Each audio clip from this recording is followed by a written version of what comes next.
Straight ahead on 12 News. What letter does pencil start with, Anastasia? A remarkable reading story in Brooklyn Center that starts with one special tutor. Plus, a wrongful death suit filed against a Brooklyn Center police officer.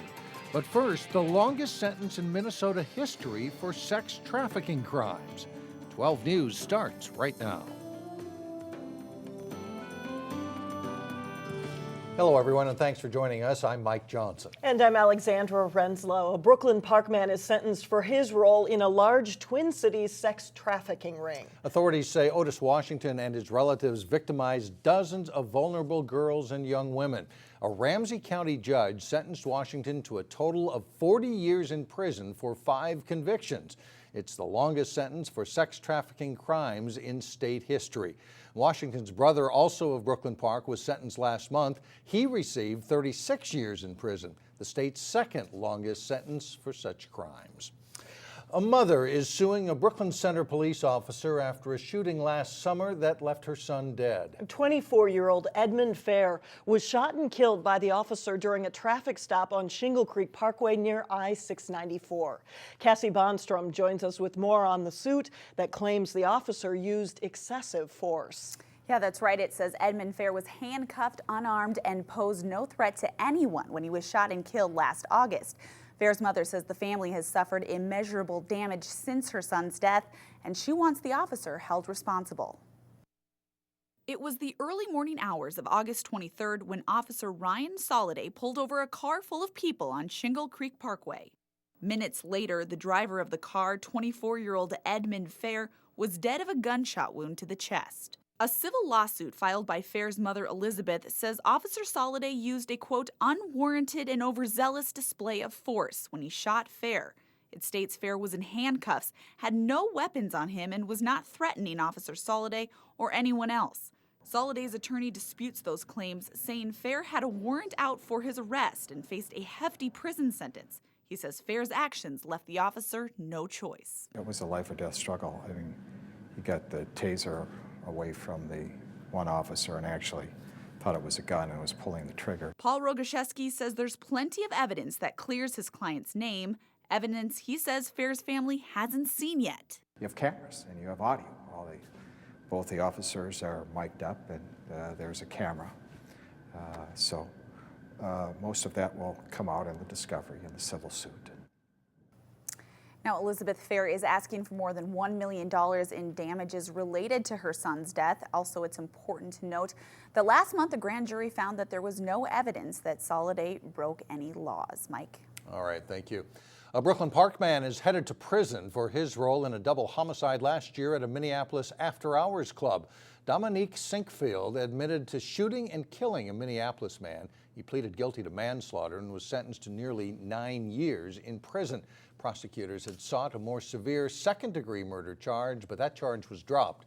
The county attorney's office says it was possible a jury could have found him innocent on that charge because he had grounds for a self-defense case. The Minnesota State Attorney General is suing a Plymouth debt collections agency, claiming the company charged bogus interest on old bank debts. According to the suit, Bradstreet and Associates bought checking account debits, which were primarily bank overdraft fees. The suit claims the company would then harass people by calling them repeatedly to get them to pay up. The Attorney General also accuses Bradstreet of charging excessive interest penalties in violation of state law.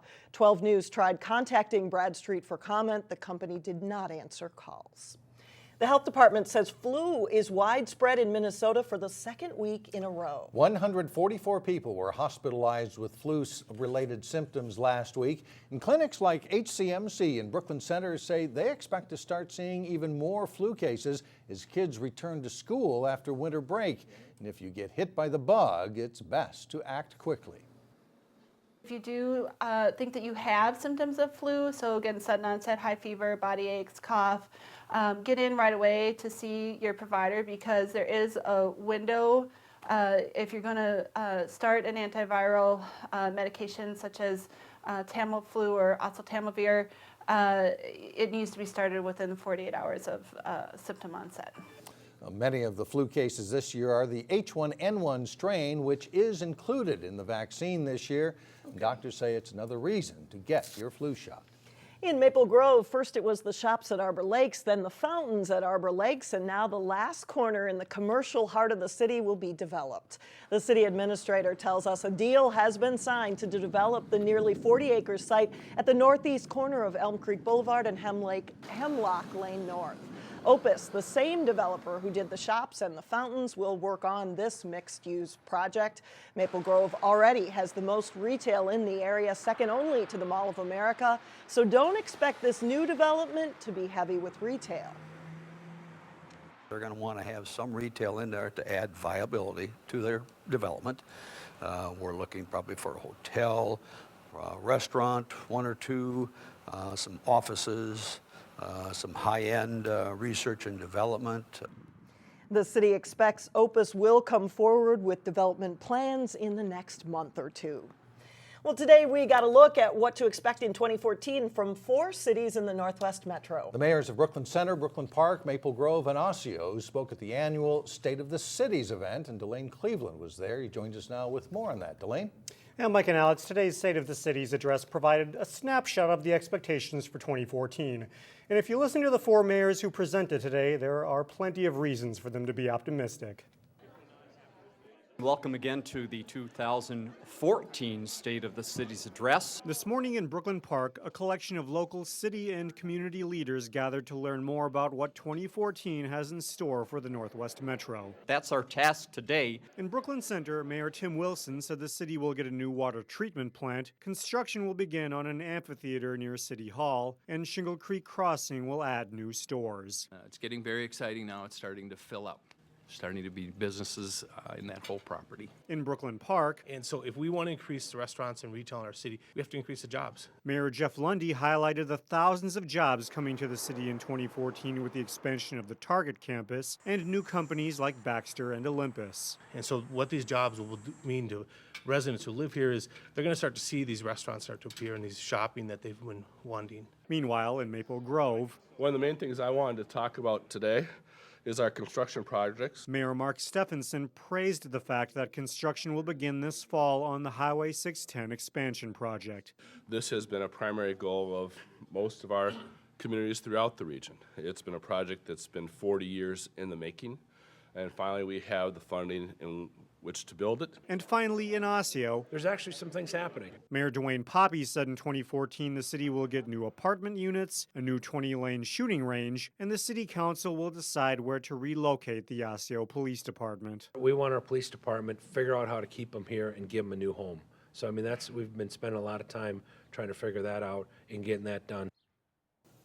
Well, the 4 mayors covered a lot of ground today, but there is one other project of note. Mike and Alex, the city of Brooklyn Center has invested in the Brookdale Square mall complex. If you think about that, it has the Pep Boys right now. It's one of the few tenants that they have there. So they're going to be investing in that, so we'll get a chance to see what they have in store for the future. Over by the movie theater there. Yes, indeed. Thanks a lot, Delane. Thank you.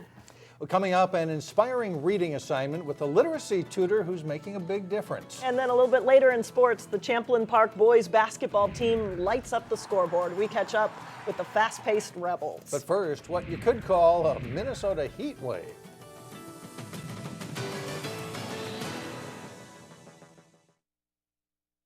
Research shows it is more important than ever to get children reading at a young age. A special program at Brooklyn Center Schools emphasizes early childhood literacy.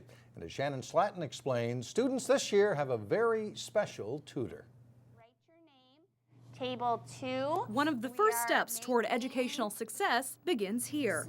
C. In circle time. What sound does C make? As 4-year-olds start learning how to read. If kids enter kindergarten behind, it's really hard for them to catch up. Let's go over here. Brooklyn Center has expanded its preschool program. Good artiste, eh? And enlisted the help of the Minnesota Reading Corps. There we go. To emphasize literacy. Reading Corps is just a really great way for us to give children the best opportunities in literacy when they're this young. What letter does Cook start with?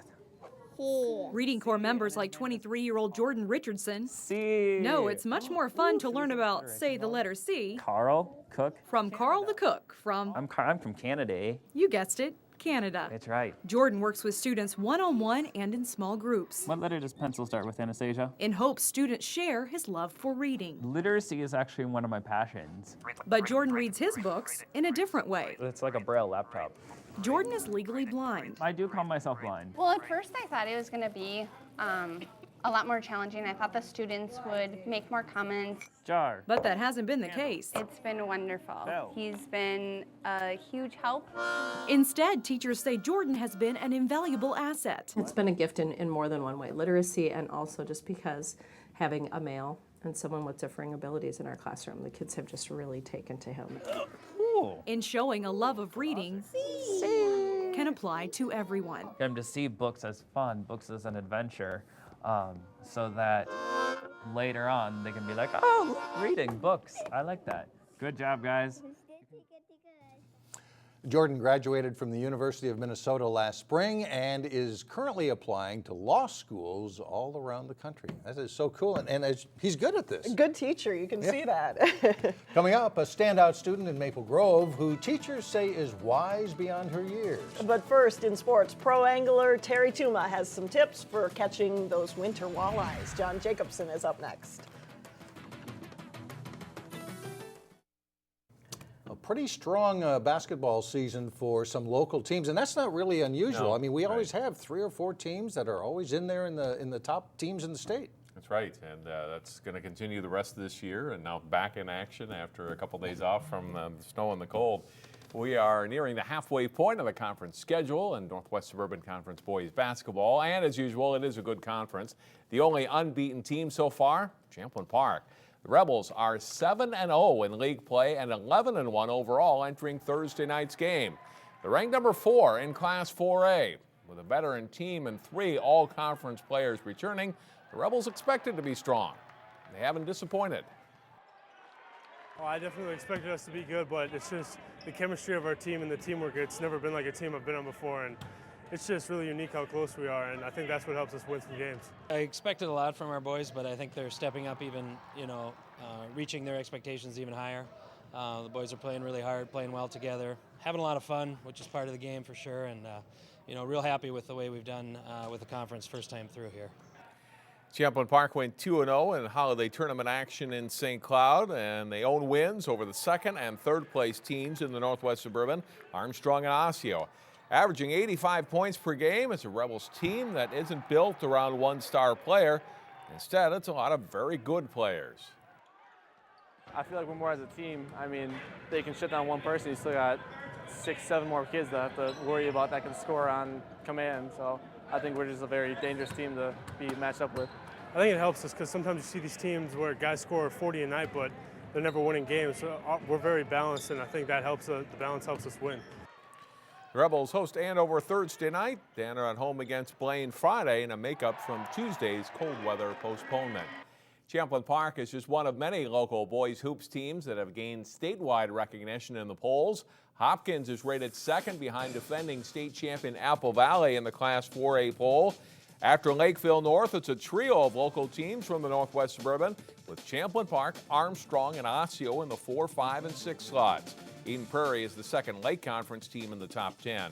In Class 3A, St. Paul Johnson holds the top spot ahead of De La Salle and Holy Family. Surprising, Tutino Grace is now ranked 7th in 3A. 2 area teams from the Minnesota Christian Athletic Association are in the top 10 in Class A. Brooklyn Park's Maranatha Christian, the state runner-up last season, is number 7. Heritage Maple Grove is ranked number 9. Belgrade Bruton El Rosa is rated number 1. Hooking walleyes through the ice is a little different than when you're out on the boat in the summer. Tackle Terry Tuma explains in this week's Channel 12 ice fishing tip. Someone just asked, what is the correct way of landing a walleye? The best way, and is it always successful? Usually, yes, if you pay attention to what you're doing. So first of all, you want a longer rod, usually a 28-inch rod with a lighter action tip, because now the rod is going to fight the fish, not you or not the line itself. And then, of course, making sure your drag system is adjusted correctly. But then when you get that bite, you set the hook, you want to stand up, and then you want to center the rod tip right over the center of the hole so that line is running right down the center. Then when you start to bring that walleye up, if you got a fishing partner, then that fishing partner should kneel down and just grab that walleye right behind the head, or you can just go ahead and kneel down, but then too, you want to make sure you take your transducer out at the same time, and then just grab that walleye and bring it up out on the ice. So now you got a real correct way. Do not ever let any slack in the line, but that walleye is going to shake that lure and you're going to lose that fish. Make sure you take a kid fishing this week, and make sure you tune us in next week. Thanks, Terry, and that's it for sports. We'll be right back. Well, finally, a standout student who is on a mission to help others. Molly Matuzak is a senior at Heritage Christian Academy, and as Sonia Goins reports, not only does Molly get good grades, she's also active in the community.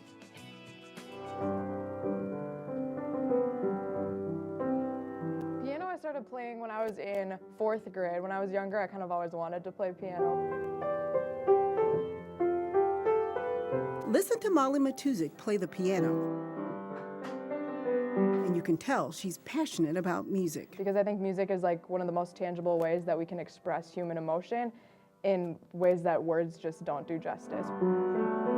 She also plays the flute and is a member of the orchestra at Heritage Christian Academy. The discipline and the hard work are great lessons that you learn from just motivating yourself to do well. Matuzak is an honor student. English is her favorite subject. I love reading, I love writing. She says the key to success is to focus on a few things instead of many. You got to figure out what you're good at and try to do well in all of the subjects, but when you figure out that one thing that you're good at, pour as much passion and energy and time into that one thing. Besides hitting the books, Matuzak also helps out in the community, here and overseas. She recently went on a missions trip to Guatemala. We went to Children's Hospital, we went to different shelters. We would sing songs with the kids and play games and everything. And it might seem like something so trivial, but once you're down there and in that moment, it's like there's so much that we take for granted. While Matuzak went to help the people in Guatemala, she says they actually inspired her. It's really impossible to go on a trip like that and not be impacted and not be motivated to do something about all of the injustices and tragedies that you see in the world every day. She's such a young woman of integrity. Her math teacher says she's very mature for her age. She is so intelligent, and she's one of those people that lots of people seek to for advice. Matuzak says her faith is the driving force behind her success. It's all about giving glory to God, because I wouldn't have these gifts if He hadn't given them to me.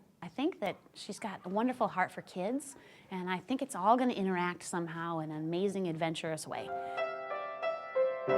In Maple Grove, Sonia Goins, 12 News.